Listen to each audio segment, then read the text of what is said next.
एक राजा था, उसकी मंत्री भगवान का भक्त था। कोई भी बात होती तो वो यही कहता कि भगवान की बड़ी कृपा हो गई। एक दिन राजा के बेटे की मृत्यु हो गई।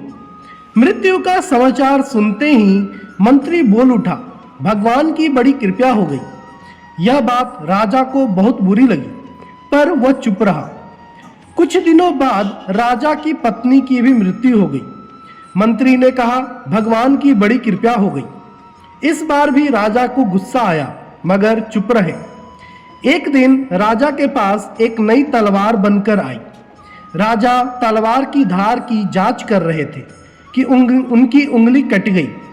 मंत्री पास में ही खड़ा था, उसने फिर भी वही बात दोहराई।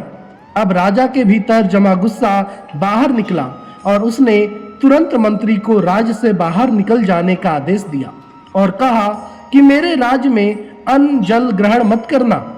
मंत्री बोला, भगवान की बड़ी कृपा हो गई। मंत्री अपने घर पे भी नहीं गया, साथ में कोई वस्तु भी नहीं ली और राज्य के बाहर निकल गया। कुछ दिनों बाद राजा अपने साथियों के साथ शिकार खेलने के लिए जंगल में गए। वहां जंगल में डाकुओं का एक दल था। उस दिन काली देवी को एक मनुष्य की बलि देनी थी। संयोग से डाकू राजा को देख लिया और उन्हें पकड़ ले गए।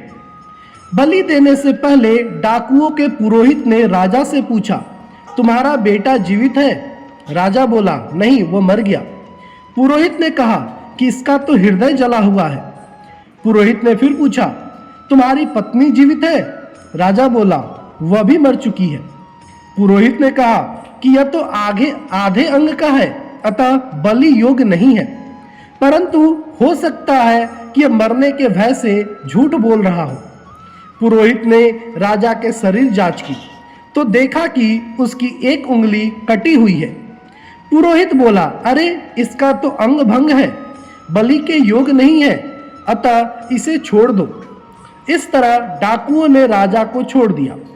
राजा ने नगर लौटते ही अपने आदमियों को आज्ञा दी कि हमारा मंत्री जहां भी हो उसको तुरंत वापस लाओ, क्योंकि राजा को उसकी बात समझ में आ गई थी कि जो कुछ होता है भले के लिए ही होता है।